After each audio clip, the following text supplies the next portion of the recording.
Hi, I'm Mary, and if you're a single Christian woman over the age of 40, you love God, but maybe you don't love being single, this is for you.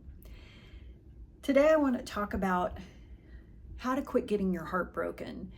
And the way that you do that is by looking more at probability and less at possibility. Now, I understand that, Jesus said, with God, all things are possible. But I think that as women, we want to take possibility as something that we can build a future on, and that may not always be wisdom.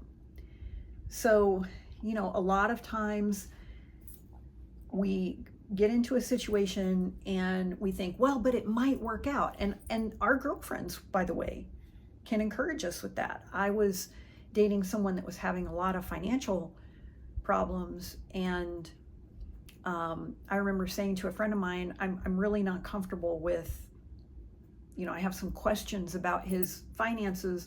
And my friend was like, well, maybe he's got a trust fund that he's just not telling you about because he wants to make sure that you're not a gold digger. And I'm like, okay, but this is the same logic that tells you to keep kissing frogs because he might be a prince.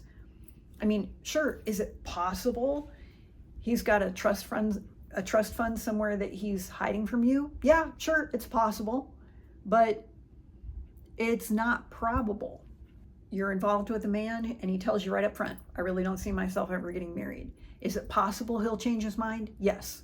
Is it probable? No. Maybe not. We look at TV shows and movies and novels, and someone will tell us about, like, well, my aunt met someone, she didn't get married till she was 50 and that, like, these sort of like stories that are the exception rather than the rule, and we hang our hat on them. When, like, for example, the TV show Sex and the City, when Carrie was pining over Mr. Big and he was interested in everyone else but her, and then when the movie came out, the first movie, Sex and the City, they're going to get married. Spoiler alert, if you haven't seen it, I'm going to ruin it for you. And he changes his mind and basically dumps her at the altar. And then all of a sudden, he changes his mind and now he wants to be married. And we think that is what will happen. Like, I'm just going to hang in there with this guy because if I stay long enough and I love him long enough, he will suddenly change. He will see that I'm the woman for him and we will have this great relationship. Is it possible? Sure. Is it probable? Well, the best predictor of future behavior is past behavior. So if he hasn't appreciated you for 10 years, what is it exactly you think that's going to happen in the next 10 that's going to change the situation? I mean, anything is possible. If I buy a lottery ticket, is it possible I'll win? Yes. Is it probable? I wouldn't count on it. I had a friend one time who's, instead of a 401k, his retirement plan was playing the lottery. And I mean that sincerely. And I was like, how dumb could you be? I mean, is it possible that you'll win? Yeah. Is it probable that you'll win enough to fund your retirement? No, it's not. I'm not saying you shouldn't play the lottery. I'm just saying, like, maybe you should have a 401k first. A lot of times the reason that we do this is we really think we're the exception. And some of that is because when you're in an exciting situation, you're all hopped up on dopamine and oxytocin and all of these chemicals in your brain, and you really think like, this is it, this is different. So I think all of us know if you get involved with a married man, that is a heartbreak waiting to happen. But the woman who's in the situation really thinks it's different. She really thinks, no, this is different. I'm different. This is going to be different. We're really in love. It's going to work out fine. And then, when you say to her something like, well, the way you get him is usually how you lose him. If he did it with you, he'll do it to you. Oh no. Like, all of a sudden, like, I'm special, I'm different. Is it possible? Sure. Is it probable? I don't know. And where this comes from is it's in psychology, it's called variable interval conditioning. And this is the thing that makes people keep playing slot machines or keep scrolling social media or any form of gambling. And that it's variable interval conditioning. And what it means is you don't know when the payoff is coming. So if you knew every fifth pull on the slot machine, I'll win, you would just like put your money in, pull 4 times because you know number 5 is the payout. And then you would just say like, well, okay, I'll play for 20 minutes and as much as I can get to a fifth pull in 20 minutes. That's not how slot machines work. They pay out based on a variable interval, meaning you never know. And that's why they're so addictive. You never know when you're going to win. And that's true with social media. So you're scrolling, but you never know what's going to be the post that really makes you stop. You don't know when that hit of dopamine is coming. That's why it's so addictive. So when you're going to a casino, is it possible that you'll win the $1 million jackpot? Sure. Is it probable? No. I mean, if you want to go and listen, I gamble. I like to go to casinos. I know other people feel like that's not appropriate. You can do what you want to with it. For me, I see it as entertainment. I take whatever amount of money I'm willing to lose. And sometimes what I'll do is I'll say, well, I've got $200. I can go blow it at the mall and at least I'll have something to show for it. Or I can blow it in the casino and I may win. The most likely result is the casino is going to keep my $200 and I will have played around however long it lasted as entertainment. Is it possible that I'll win big? Sure. Is it probable? No. Casinos don't stay in business if the probability is that players win. Maybe you've heard the saying, the house always wins. That's how they stay in business. So, and listen, I lived in Nevada. I graduated school from the University of Nevada. I'm all about what gaming does for the Nevada economy. And the way gaming is successful and the reason why you don't have to have a state income tax in Nevada is because of gaming. And the reason is the house wins and the house pays the income tax. And I think that we have to gain we have to get our heads back when we're in a situation that's exciting. Like, is it possible that this guy who just got separated from his wife, is it possible that he's emotionally available? Sure. Is it probable? Maybe not. Is it possible that this person who's financially irresponsible is going to suddenly get it together? Is that possible? Yes. Is it probable? Not really sure. It depends. After 3 weeks with a guy, you're like, he's my soulmate. We're going to get married. Is it possible that you'll feel the same way in a year? Yeah. Is it probable? I don't know. Have to wait and see. And this is why time matters. Because when you can get to know somebody over time, you can start to see their character. You see their patterns of behavior. You see the reality of the situation. And then when you can see the reality of a situation, you can make a wise decision. So like going back to the fictional story of Carrie and Mr. Big from Sex and the City, after X number of years, when he was dating other women and telling her he wasn't wanting a commitment, if she had been in touch with reality, she would have said, you know what, this is a waste of my time. Now, the reason why women love these stories is because we love the fairy tale. We love possibility. Like I said, it's that variable interval conditioning, that like, oh, we got the happy ending. And by the way, why do movies and shows and novels, why do those things, why are they written that way? Because they know women want that. And when we consume that, they make money. So, It's a story that is a fantasy that is written to appeal to that part of our brain that just wants it to be true.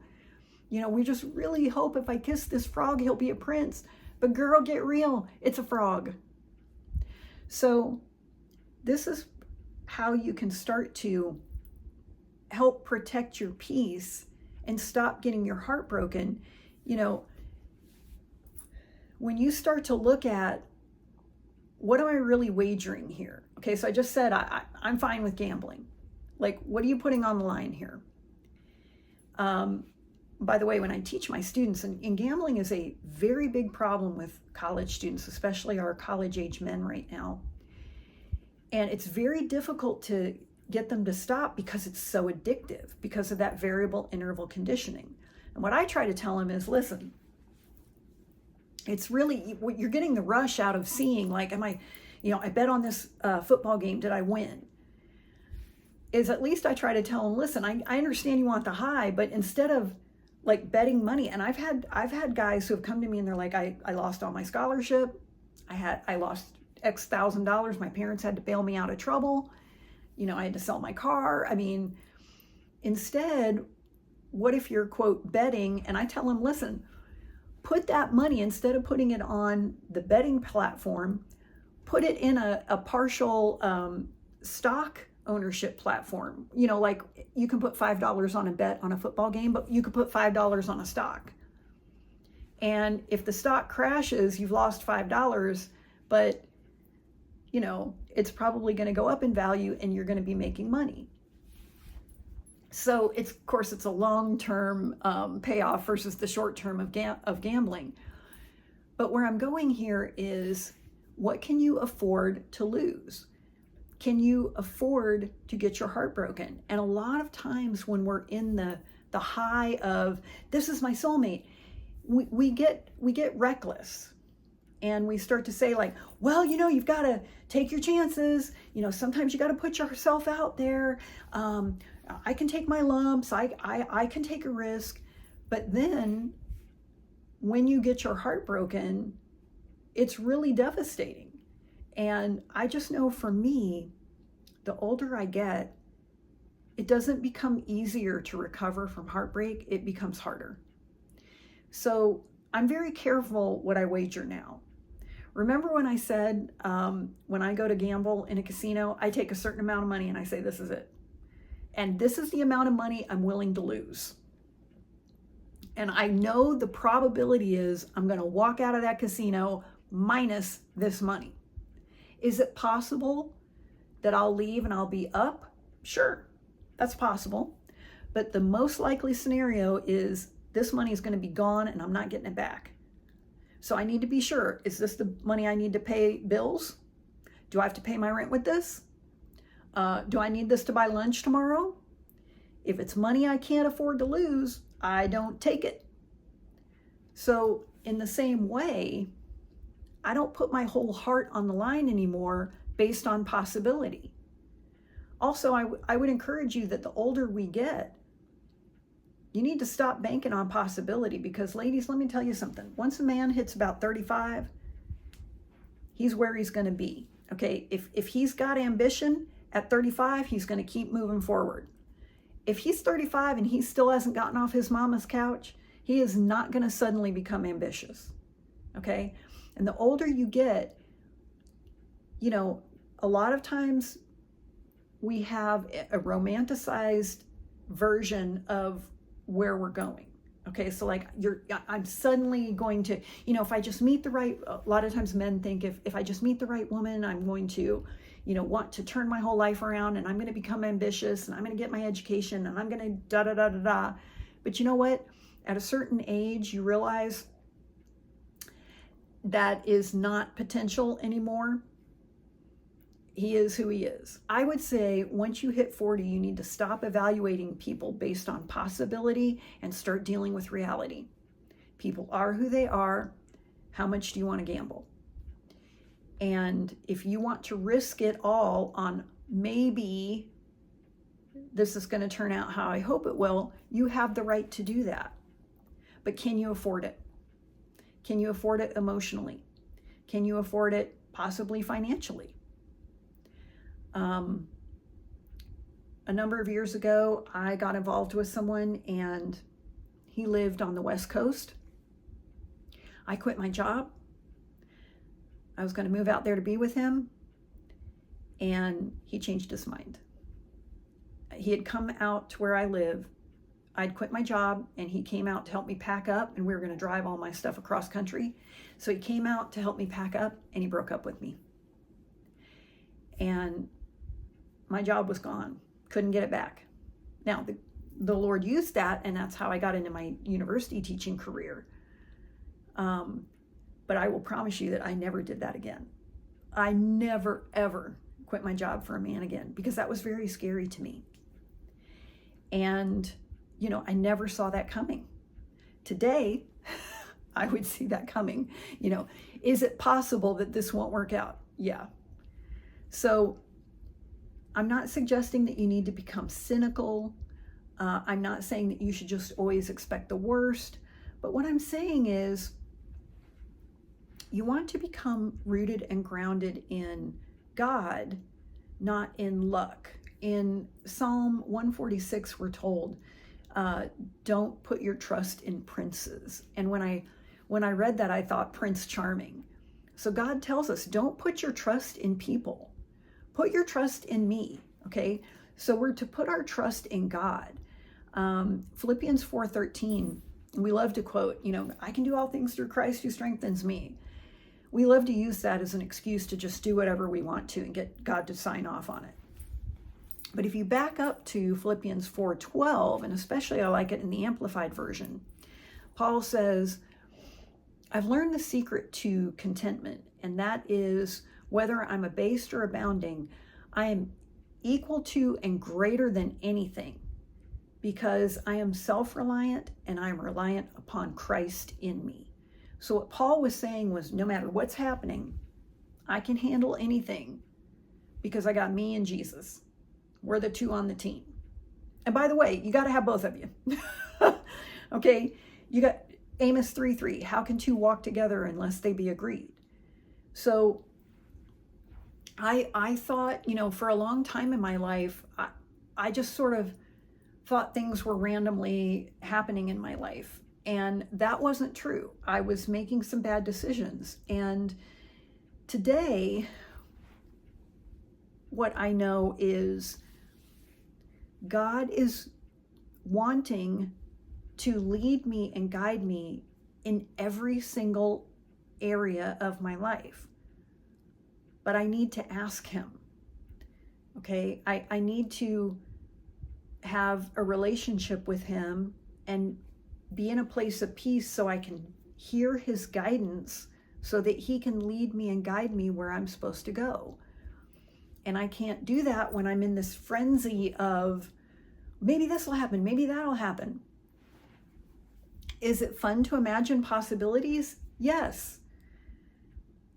But you don't want to quit your job, for example, or sell your house, for example, based on a possibility. I'm not saying that you shouldn't have fun and enjoy and be excited about things, but I am saying that you're in a better place to make wise decisions if you're in a state of peace. And peace is not flat, like you just say, okay, I'm just fine, like no ups and no downs. Peace is saying, I've got something really interesting and exciting going on, but I'm not going to let that sway me. Okay, I'm not going to be like a boat on the ocean tossed around. I've got my anchor down. Paul said we have this hope, which is an anchor for our soul. What is that? It's our hope in God, our faith and trust in God. So instead of being like that boat that's on the high sea, being rocked and tossed everywhere, we throw down our anchor that roots us and it grounds us with God so that he can guide us through the situation. Okay, whether it's fun and exciting or it's turbulent and distressing. If you are in a place where you're fresh from a broken heart, it can be very difficult to get clear. Okay, and a lot of times when you're hurting, something comes along to make you feel better, you just want to go with it. But when you're heartbroken, that's not a healthy place to start something new. So if that's where you are right now, I want you to check out my free training, The ABCs of Healing. It's in a link beneath the video. If you're listening to the podcast, it will be in the show notes. Take a look at that. It's totally free. And I want to thank you for joining me today, and I hope you have a wonderful rest of your day.